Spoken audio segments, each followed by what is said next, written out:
So, yeah, very quickly, it's my pleasure to introduce Steve Bell. Steve is just one of the real experts in the field of lean IT. Well, this lean, agile, DevOps. Yeah, he's a true professional. He's a great guy. He's author of numerous best-selling books and Shingo Prize-winning books, including Lean IT, Run, Grow, Transform, and Accelerate, along with Karen. He spent the last 25 years bringing Lean and Agile together, and really with the role of technology today just playing a much more important part in the world and everyday lives. He's not only a guy who loves what he does, he's trying to create greater value for teams, for organizations and their customers and society. So with that, I'd like to introduce Steve Bell on how Lean, Agile, and DevOps thinking and practice can accelerate the global response to climate change. Thank you, Darren. That's a very kind introduction. And welcome to all of you out there. Thank you for your patience. This should give you all some comfort that even somebody who's supposed to be a technology guy can get tripped up by simple video sessions. So anyhow, here we go. To get started, I just want to say I'm going to talk very briefly today about a big topic I think that we're all concerned with. And I want to start by calling your attention, those of you who are on the session here. You may have seen this peculiar photo of me. And in the background, you can't quite tell, but there's a mountain there. And about 2 months ago, I was in Glacier National Park, and that thing behind me is a glacier or the remnants of a glacier. And those of you who don't know, Glacier National Park is on the backbone of the country, the Rockies, and shares a border with Canada. And all I want to say is if we don't take swift action here in the next few decades, I'm afraid we're going to have to rename this park. And that's what I want to talk about today. So I want to share briefly a familiar story to sort of ground us in why we need to talk about this. And it starts in a village, and the rains have not come and the crops are not doing well and people are hungry. And a small boy takes a soup pot and goes down to the riverbed and puts a stone in the pot, goes to a neighbor and says, "Excuse me, I'm making stone soup. Do you have anything for the pot?" One neighbor puts in some yams, another puts in some greens, maybe another puts in some dried beans. And when they're all done, they all meet in the village square and they build a fire and they cook the soup and they eat the soup together. And whenever I hear a version of this familiar story, I'm reminded of two things. First of all, it really does take a village to solve problems like this. And secondly, everyone has something to put in the pot. We not only can do that individually, but speaking today, I'm also talking professionally. So my talk is very brief about what the Lean, Agile, and DevOps community can do to help. Now, I'm speaking to two audiences today. One are the Lean professionals, the people who know about Agile, who may know about DevOps, but I'm also hoping this video will eventually reach a broader audience, people who may only have passing familiarity with these things. So it's tough in about 20 minutes to cover such a big topic for such a diverse audience. So I want to let you know that an extended version of this video where I go into deeper depth on many of the topics I'm covering here today, at the end of the session, I'll give you a link that you can go watch this extended video. And I hope you find my message useful and will share the link to that extended version. So 2 quick points I want for framing. Give you a framing on what important issues of the climate change are relevant for today, and a quick overview of Lean, Agile, and DevOps. First of all, Bill Gates, in his recent book, How to Avoid a Climate Disaster, gives the overall context for what we really need to do. Every one of us needs to do things like turn off the lights, turn down the thermostat, eat less beef, buy an electric car, and all of that. And those are all important, but they're not enough. As you can see from this chart, the large scale societal based things, everything humans do consumes fossil fuels and releases harmful gases into the atmosphere. So we need to take a big picture view of this. That's the first message. Secondly, for those of you who are new to Lean, Agile, and DevOps, remember there's a little more depth here if you want to go to the extended video. Lean emerged in post-World War II in Japan at Toyota and emphasizes flow. They had to compete with the industrial giants of the West, and they did it through quality, speed, and efficiency. Years later, a group came together and drafted the Agile Manifesto, which basically took the Lean concepts, the Lean principles, and applied them to software development. But they soon learned that they can develop software quickly, but if they don't have an environment, a technical environment, to release it quickly and safely into, it didn't matter. So in 2009, 2010, DevOps began emerging, which began applying Lean operational excellence principles, often called Lean IT, to large-scale technology infrastructure, enabling continuous delivery of technology. Now, the important thing to walk away from is behind the mechanics of Lean, Agile, and DevOps are the principles. And just to quickly scan here, I'm not going to read these to you, but it's about people. It's about people owning processes, making processes flow. It's about problem solving. And it's a steady cadence of communication and collaboration across the organization. That's what Lean, Agile, and DevOps are really about, developing capability throughout the organization. So one more point. In Gates' book, and a lot of people think that technology alone is somehow going to save us, but the answers are found, yes, with technology, but also in enabling us to work together. So there are 5 contributions I want to speak to briefly here, things that we all can put into the soup pot enabled by Lean, Agile, and DevOps. Gates in his book makes 2 important points. There are things that we need to do now that we can do now. We need to stop doing certain things and start doing more of other things. But to get to net zero by 2050, there are a number of things where we need breakthrough innovations. We just don't know how to do those yet, and we need to figure out how to get there. Then we need to deploy and scale global partnerships. We need to use data-driven problem solving. And along the way, we need to help the 80% or more of people on the planet at the bottom of the pyramid who are most vulnerable to climate change adapt and sustain themselves. So I'm going to walk through these 5 quickly. The first 2 things: accelerate what we can do now, which is operational excellence, and learn to do new things quickly, which is rapid innovation. These 2 are 2 sides of the same coin, and we need both sides of the coin to tackle this problem. So I want to talk to you briefly about the natural tension between doing things we already know and doing new things, the tension between development and operations. When customers have new ideas, they want new things, they ask us, and we go through development cycles. This is all uncertain. We don't exactly know what they want, how long it's going to take, what the risks are, what the costs are. We don't even know if it's going to work until we try it. So there's a lot of uncertainty in the development cycle. On the operations side, though, it's about stability and standards. It's about doing what we do today, the cash flow, the current customers, the current things. And there's a conflict. So when uncertainty meets the certainty, it causes delays. The development cycle gets slowed down because operations isn't able to put them into place. And when we try to speed operations up without doing the right things, we introduce defects, we introduce problems. What does this look like? Well, here's a good example, how things can go so badly, so quickly in a large-scale technology environment. Many of you may remember just a month and a half ago, Facebook experienced a 5.5-hour global outage. Some team in their network engineering group flipped a switch that changed the network routing, and everything in Facebook and WhatsApp and Instagram and all of the applications people use worldwide, billions of people to access and log into other apps, went dark. And it was pretty catastrophic for a lot of folks. Doctors' offices that were using WhatsApp in their daily activities to communicate suddenly weren't able to deliver services. Restaurants couldn't take orders, couldn't seat tables.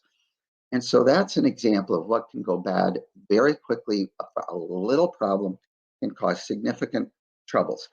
Now let's think about something relatively simple like the Tesla many of us may have in our garages that not only charges overnight, but may update overnight, driving systems, performance.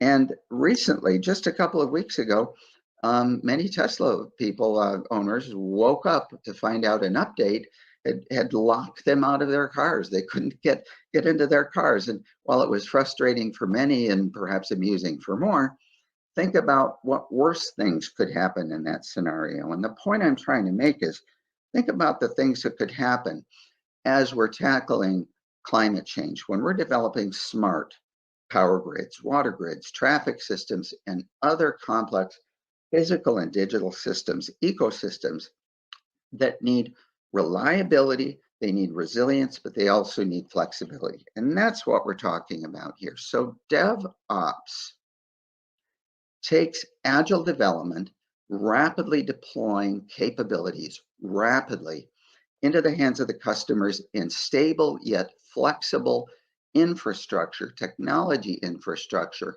and engineering practices so customers can get things quickly. How quickly?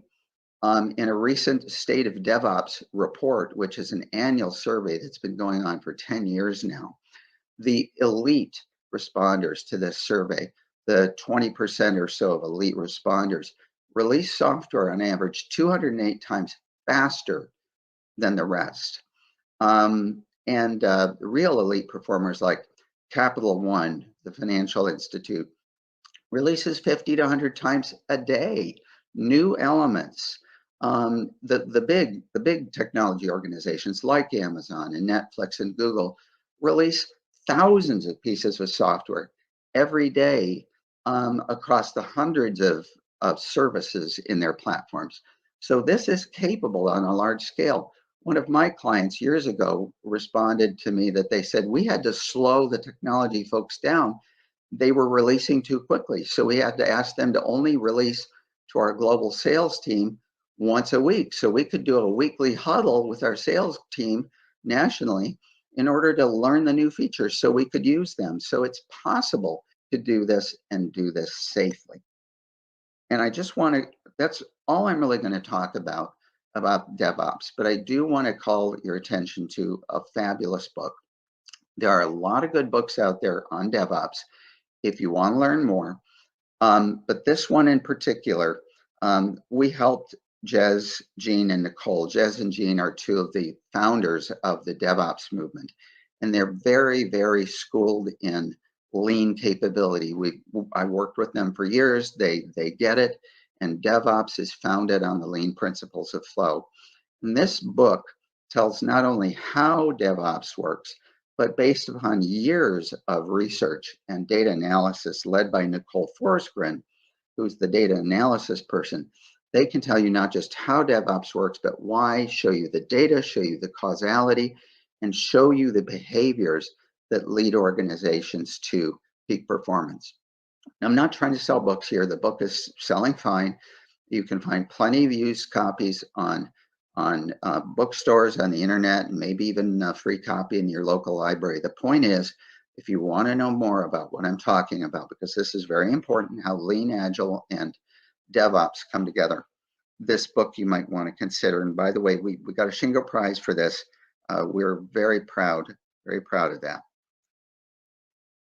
So now the technology stuff is behind us. Let's talk about the third thing. How to deploy and scale new global partnerships. We're talking about global partnerships, doing things that have never been done before. And I want to talk very briefly about 3 scalable management systems. The first are multi-party global value streams. The lean community has been doing this for decades, looking at large-scale value streams, how to map them, how to measure them, how to continuously improve them going forward. Many, if not most, of the largest value streams on the planet use these capabilities to keep themselves moving forward. Secondly, are large-scale Agile and DevOps management systems.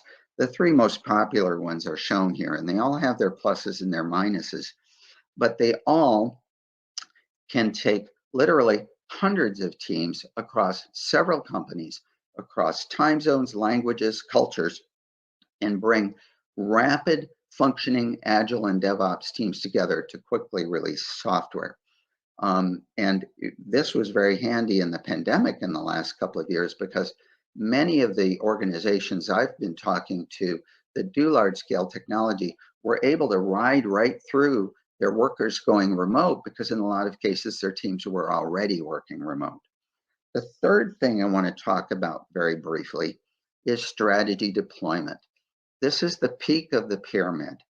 This is the capability to manage, coordinate, orchestrate activities across the organization. Strategy deployment emerged at Toyota decades ago. It's been adopted broadly all around the world.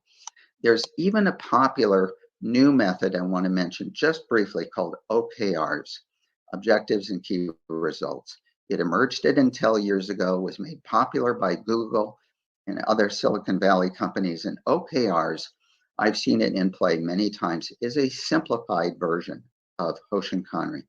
But although OKRs work, and they're usually much better than the management system companies are replacing, it's still missing some key elements. I'm not even going to speak to what those elements are today, because we don't have time for that. But if you're out there, if you're heard of OKRs or using OKRs, you want to learn what might be missing, what you might be able to do better, that's part of what my extended presentation is covering. To bring it all together, the key to strategy deployment and all of these capabilities are the principles I talked about earlier. The mechanics are important, but it's the principles that make them work.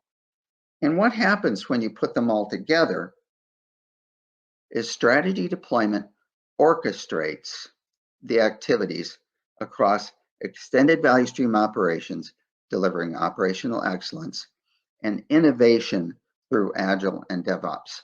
And these management systems can scale.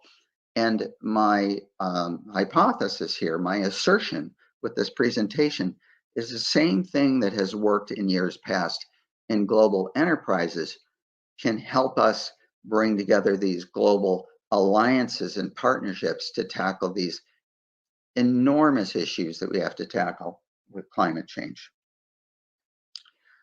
I want to talk about one thing though, systemic resistance. We're going to see economic, financial, legal, cultural, social, political resistance. What can we do about that? Briefly, what we've learned with startups working with established organizations, there's tension, there's natural tension.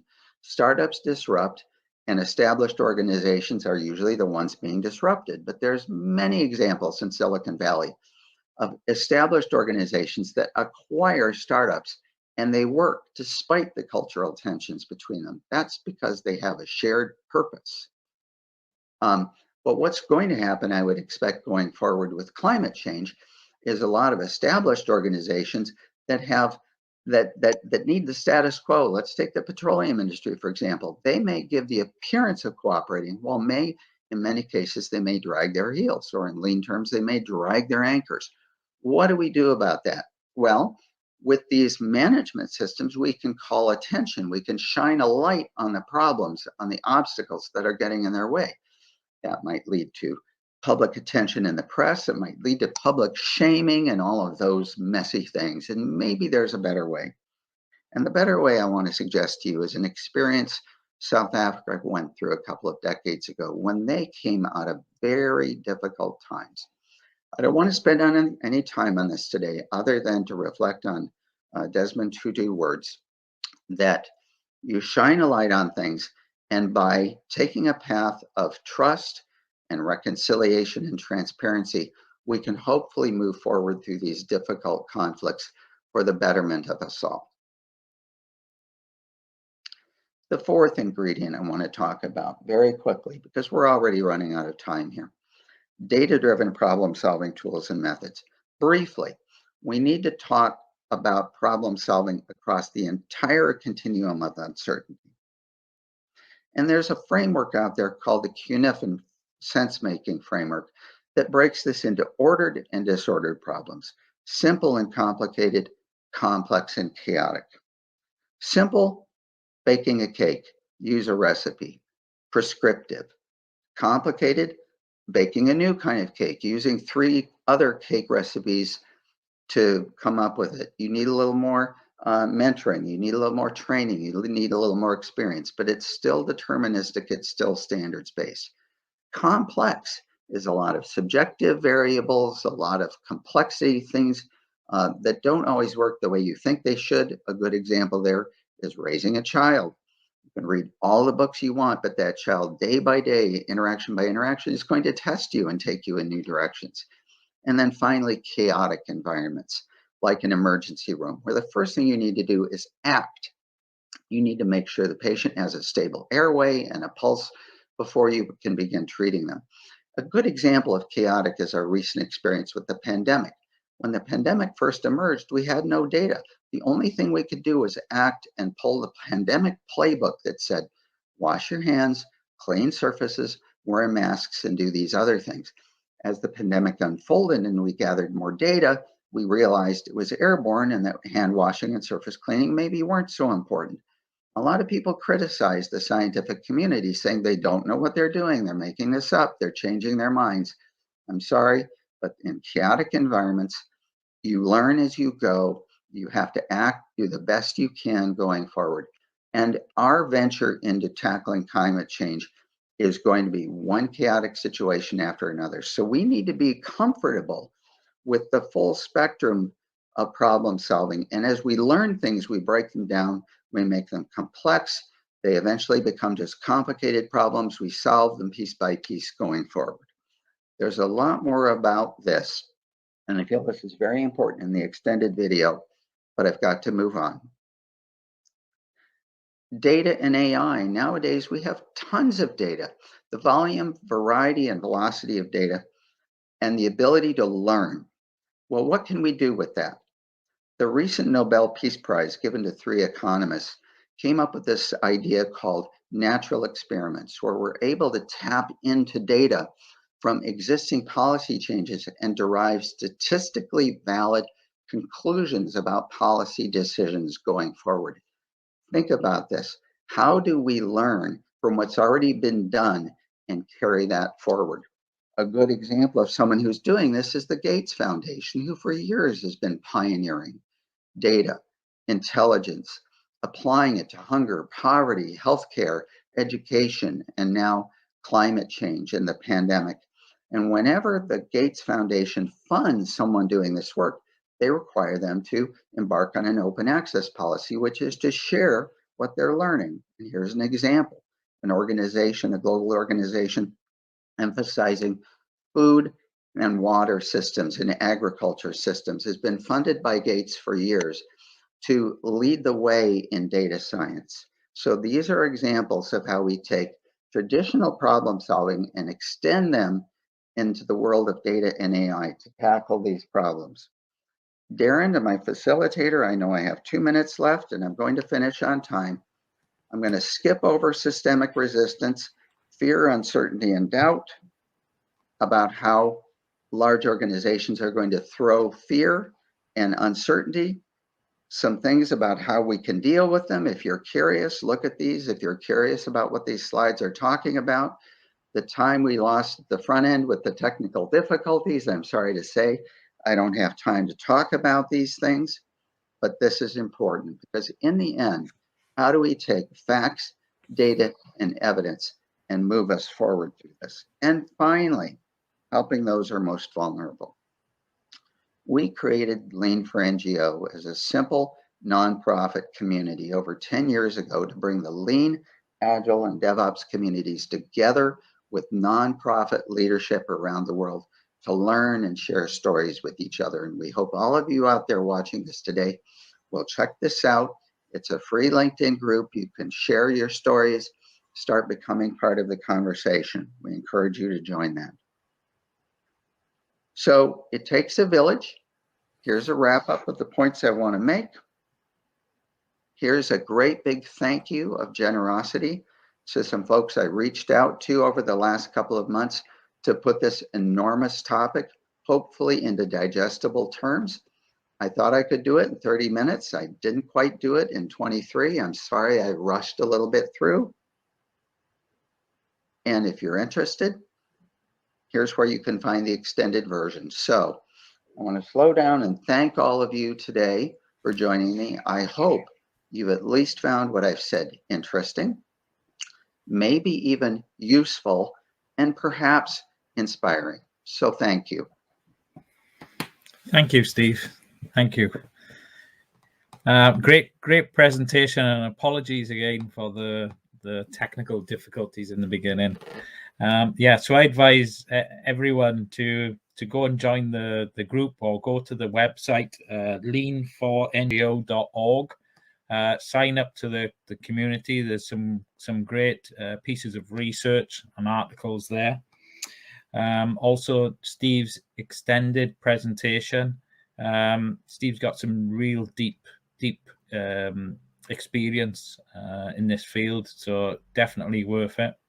I've got a couple of questions, Steve. I don't know whether you want to try your camera or not. It's up to you. But I've got a couple of questions.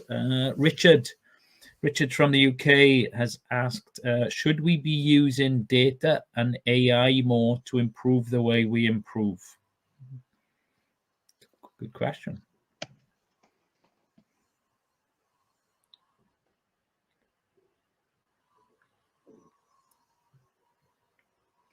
Can you hear me, Darren? Yeah, I can hear you. Okay. Oh, okay. I don't have access to the camera. Oh, right. No worries then. No problem. So repeat the question, please. I was fiddling with my camera when you asked it. No problem. Should we be using data and AI more to improve the way we improve? Absolutely. I have been making this point for several years now.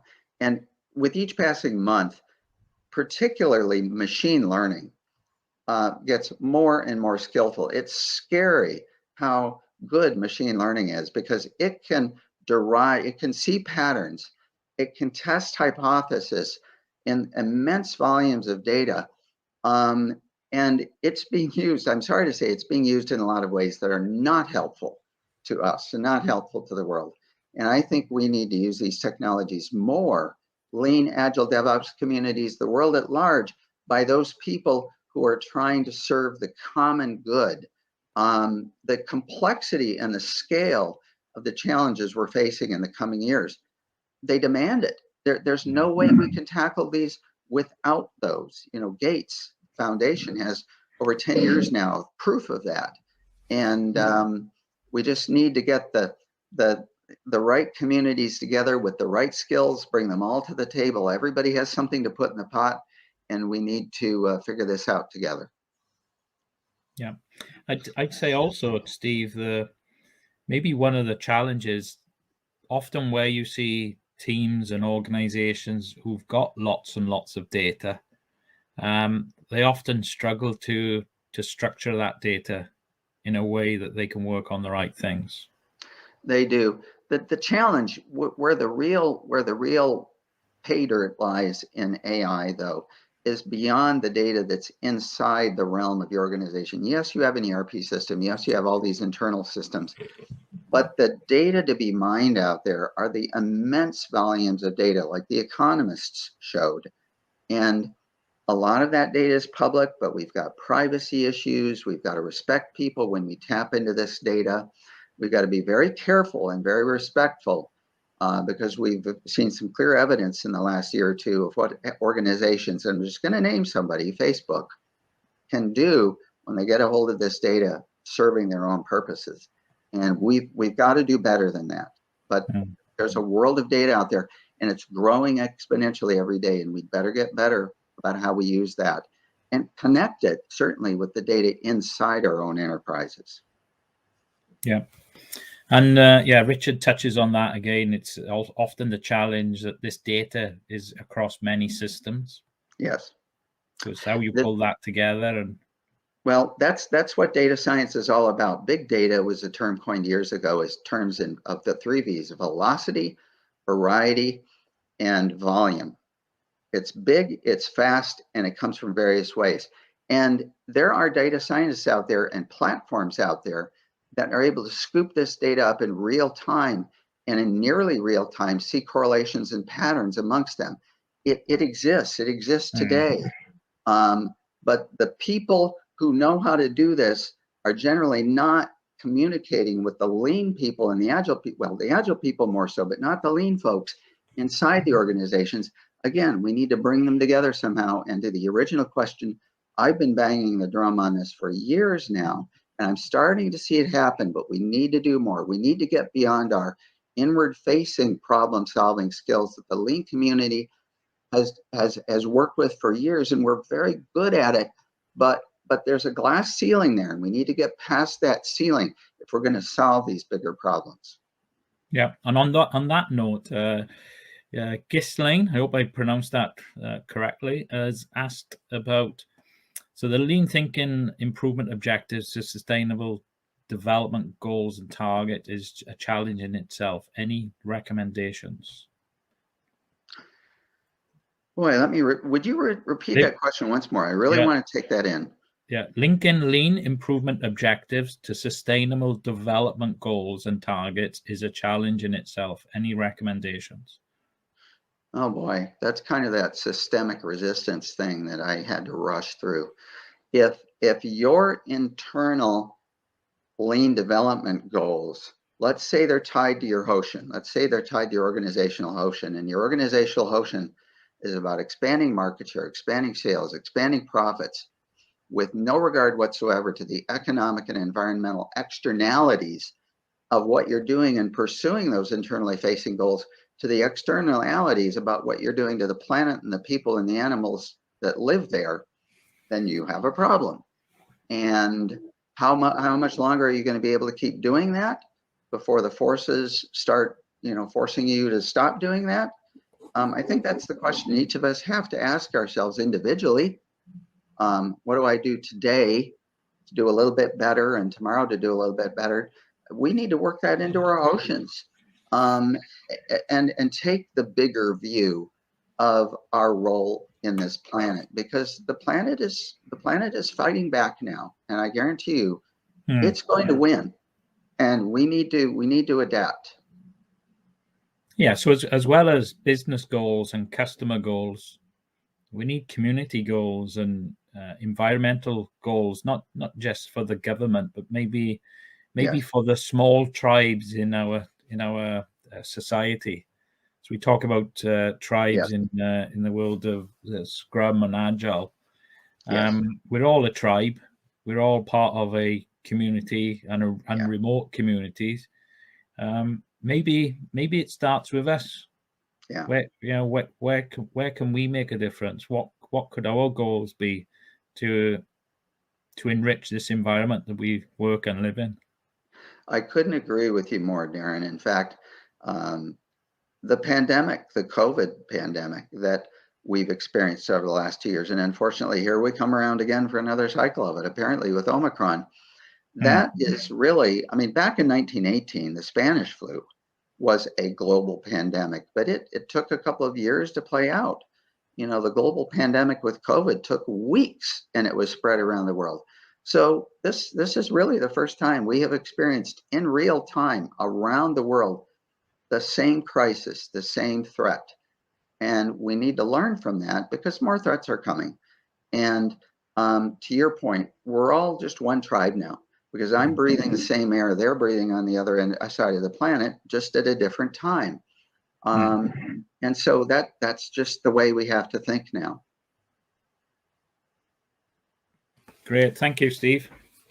Excellent. Yeah. Thank you very much again. And Darren, one more thing. Thank you to you. Thank you to everybody who's still around listening. Any of you that want to reach out to me and continue this conversation, on that last slide, I posted my email. And I'm going to have that extended video link posted on Lean for NGO in about an hour. Excellent. Thank you all. Thank you. Great. Thank you, guys. Enjoy the rest of the conference. Bye.